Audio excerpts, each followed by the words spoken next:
One et Voyager 2 ne sont que deux exemples de l'importance cruciale des sondes spatiales pour notre compréhension de l'univers.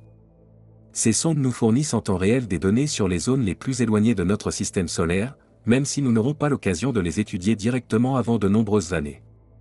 Cependant, les données étranges que la sonde Voyager 1 renvoie des profondeurs de l'espace laissent les ingénieurs de la NASA perplexes.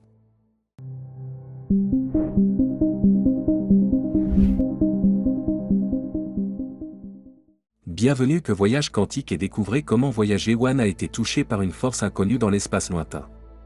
Pendant près de 45 ans, les missions Voyager ont joué un rôle crucial dans la recherche spatiale, en donnant certains des premiers et plus importants aperçus de l'état réel de notre système solaire. Les sondes jumelles Voyager de la NASA sont devenues des capsules temporelles pour leur génération. Ils disposent d'un magnétophone à 8 pistes pour le stockage des données et d'une mémoire environ 3 millions de fois inférieure à celle des téléphones portables modernes. Ils transmettent également des données à un rythme environ 38 000 fois plus lent qu'une connexion Internet 5 grammes. Les pionniers de l'exploration spatiale restent les Voyagers. Notre Soleil et ses planètes naviguent dans l'océan galactique connu sous le nom d'espace interstellaire, qui n'a jamais été exploré par d'autres sondes. Afin d'obtenir une image plus complète de notre système solaire et des interactions entre l'héliosphère et l'espace interstellaire, les scientifiques fusionnent les données des missions précédentes avec les observations faites par les sondes Voyager. Aucun autre vaisseau spatial n'a été en mesure de révolutionner notre compréhension du Soleil et de son influence comme ceci. Chaque vaisseau spatial Voyager agit comme un ambassadeur de l'humanité, transportant un disque d'or avec des enregistrements musicaux, des salutations dans une variété de langues, des images de la vie quotidienne sur Terre, et des diagrammes de principes scientifiques de base pour tous ceux qui pourraient entrer en contact avec le vaisseau spatial. Le revêtement en or des disques sert de message cosmique dans une bouteille. À la vitesse à laquelle l'or se corrode et se désintègre dans l'espace, les données resteront intactes pendant plus d'1 milliard d'années. Les experts ont été stupéfaits par la force et la direction du champ magnétique interstellaire. Les nouvelles informations ont même suscité des discussions sur la forme et l'activité de l'héliosphère, le domaine magnétique du Soleil. L'héliosphère, longtemps considérée comme ressemblant à une comète, pourrait en fait être plus sphérique qu'on ne le pensait. Et s'agrandit-elle ou se rétrécit-elle au fur et à mesure de l'apparition et de la disparition des taches solaires? Dans le cadre de cette enquête, la sonde spatiale a fourni quelques indices alléchants.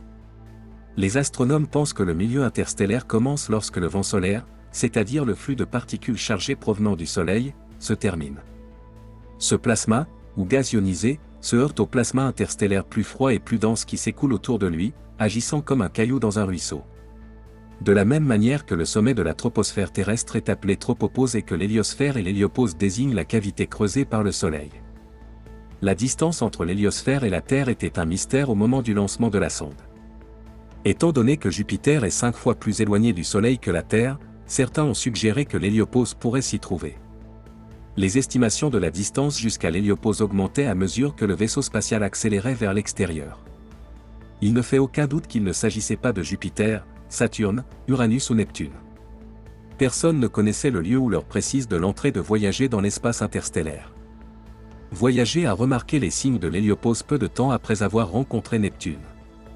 En juillet 1992, les deux sondeurs ont commencé à détecter de puissants signaux radio à des fréquences comprises entre 2 et 3 kHz. Certains scientifiques ont établi un lien entre ces ondes radio et 6 grandes éruptions solaires qui ont eu lieu plus d'1 an avant leur découverte.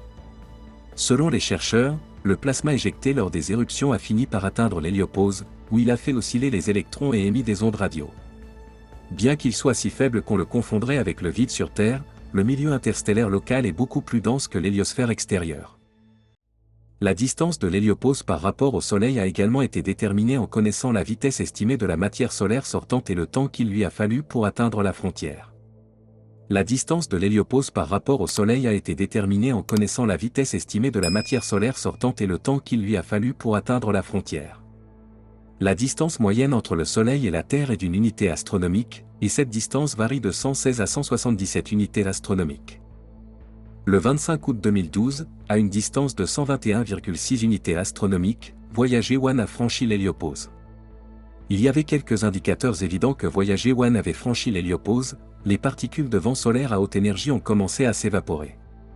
Ce qui était probablement un signe que le reste du vent solaire avait également été laissé derrière. En outre, les rayons cosmiques provenant de l'extérieur du système solaire, qui est partiellement obstrué par l'héliosphère, se sont intensifiées après le passage de Voyager. Cependant, de nombreux chercheurs n'ont pas été convaincus par ces seules preuves, car il y avait deux problèmes distincts. Premièrement, l'instrument de mesure du plasma de Voyager 1 avait mal fonctionné, l'empêchant de capter l'augmentation spectaculaire de la densité des particules qui s'est produite lorsque la sonde a quitté l'héliosphère et atteint l'espace interstellaire. Deuxièmement, une direction différente du champ magnétique au-delà de l'héliosphère était prévue, mais elle ne s'est pas matérialisée. La cause de la coïncidence des champs magnétiques à l'intérieur et à l'extérieur de l'héliosphère n'a pas encore été expliquée de manière adéquate. Le Soleil a joué un rôle dans le succès de Voyager. Au début de l'année 2012, des tempêtes solaires ont commencé à éclater et, l'année suivante, elles ont choqué le plasma que Voyager 1 traversait. En conséquence, les électrons du plasma ont commencé à osciller, ce qui a donné lieu aux ondes radio que la sonde a pu détecter. Les fréquences de ces ondes radio indiquaient que Voyager était entré dans une zone beaucoup plus dense. En 2018, Voyager 2 a franchi l'héliopause le 5 novembre. Cette fois-ci, le passage n'a pas soulevé de questions. L'instrument plasma de la sonde était en service et a pu surveiller l'augmentation de la densité des particules, provoquée par les collisions entre protons, électrons et autres particules chargées. Il a également noté la température, comprise entre 30 050 et 1000 Kelvin, bien supérieure à celle du milieu interstellaire voisin.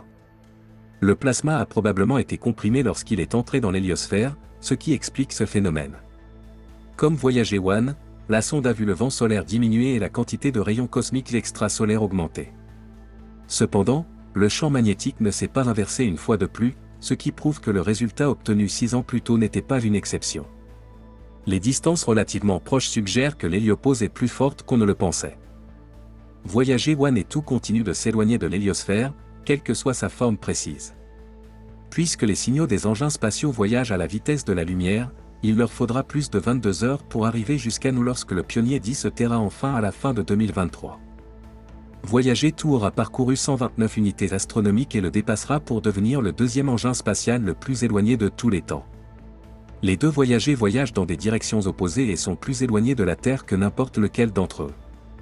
Les scientifiques ont déclaré que Voyager 1 avait capté un bourdonnement lié à des ondes détectées dans d'infimes quantités de gaz situées dans la région presque vide entre les étoiles. Les Voyager perdent de l'énergie à mesure que le plutonium se désintègre et produit moins de chaleur. Pour compenser, la NASA a indiqué que l'équipe a désactivé tous les systèmes, y compris plusieurs que l'on pensait vitaux. Parmi ces systèmes, il y a des radiateurs qui protègent les appareils encore en état de marche. Les instruments sont protégés du froid glacial de l'espace. L'agence spatiale a indiqué que les 5 appareils dont les radiateurs sont éteints depuis 2019 fonctionnent toujours. Le système d'attitude, d'articulation et de contrôle, AACS, de la sonde a lui aussi connu des problèmes. L'AACS de la sonde a également connu un dysfonctionnement l'année précédente. Il s'agit du mécanisme qui permet de s'assurer que les antennes de la sonde sont orientées vers la Terre. Jusqu'à présent, la sonde avait fonctionné sans problème, sans aucune interférence connue, grâce à un ordinateur de bord. En raison d'interférences connues dues à un ordinateur de bord qui avait cessé de fonctionner des années auparavant, la sonde Confuse a commencé à transmettre des données télémétriques incorrectes, corrompant les données correctes dans le processus, et la sonde a perdu la trace de sa position sur l'orbite. Même si les spécialistes de la NASA n'ont pu résoudre le problème que récemment, en ordonnant au système de revenir à son ancien ordinateur. Et même si le gouvernement affirme que l'erreur n'affectera pas la viabilité à long terme de la mission, un certain nombre de scientifiques ont déjà commencé à étudier la possibilité de créer une sonde de remplacement pour Voyager. Personne n'est certain de la durée de vie des deux engins spatiaux. Ils doivent rester chauffés afin d'éviter que le carburant qui maintient leurs antennes directement orientées vers la Terre ne gèle. Le plutonium est responsable de la production de chaleur de Voyager, mais comme il se désintègre, il produit progressivement moins d'énergie chaque année. Merci d'avoir regardé un nouvel épisode de Voyage Quantique, n'oubliez pas de vous abonner et d'activer la cloche de notification pour ne pas manquer le prochain épisode.